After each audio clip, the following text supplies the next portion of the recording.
L'hôpital d'instruction des armées Percy s'est vu doté, grâce au soutien de l'Union des blessés de la face et de la tête, les gueules cassées, d'un nouveau service de rééducation post-réanimation.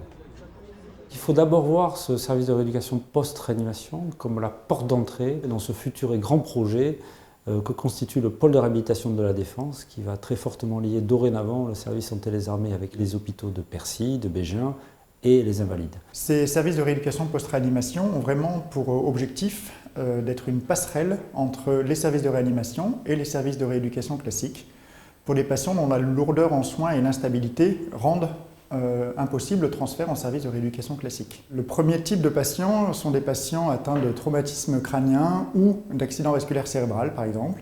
En tout cas, donc, ce qu'on appelle des patients cérébro-lésés avec des atteintes sévères, souvent porteurs de trachéotomie, voire ventilés encore. Le deuxième type de patients, ce sont les patients blessés médulaires, donc avec une paralysie haute ou une tétraplégie. En collaboration avec l'hôpital Percy, l'Agence régionale de santé d'Île-de-France a retenu ce lieu et donné son agrément pour ce grand projet. Et l'ARS a bien compris la spécificité de l'hôpital Percy et nous a autorisé par dérogation à accueillir également des patients polytraumatisés qui peuvent correspondre parfaitement à nos blessés de guerre ou aux victimes d'attentats. Et enfin, certains patients aussi du centre de traitement des brûlés. Et donc il faut imaginer que ces patients, parce que trop instables, on va poursuivre ici les actes de réanimation, mais on va débuter les actes de rééducation très spécifiques de la médecine physique et de leur adaptation. C'est pour ça que vous verrez ici, outre les équipes médicales et paramédicales, des infirmiers, des aides-soignants, tous les acteurs de la médecine physique et réadaptation, que ce soit les kinésithérapeutes, les ergothérapeutes, les orthophonistes, les psychologues, neuropsychologues, voilà.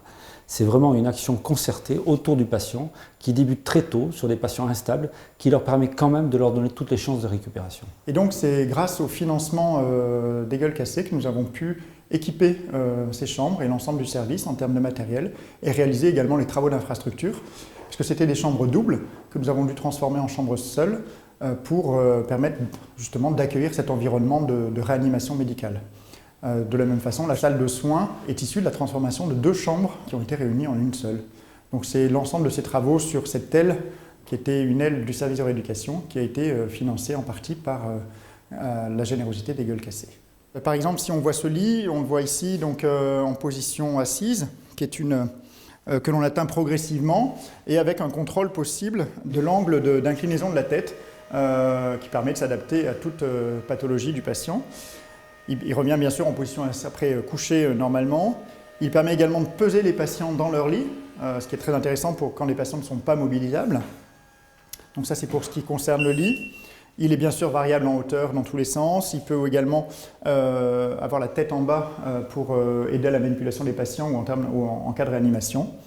Vous avez bien sûr un monitorage de toutes les fonctions vitales, donc la température, la saturation d'oxygène, la fréquence cardiaque, la tension artérielle. Là, c'est l'équipement minimal, si je puis dire, et qui va venir se compléter si besoin, si les patients sont sous ventilateur, non ventilateur, s'ils sont sous nutrition artificielle, des pompes spécifiques pour délivrer l'alimentation, etc. Vous avez 6 lits de rééducation post-réanimation. Ensuite, on peut imaginer que le patient, une fois qu'il est stabilisé, il va aller dans l'unité classique de rééducation qu'on a appelée, nous, unité aiguë polyspécialisée.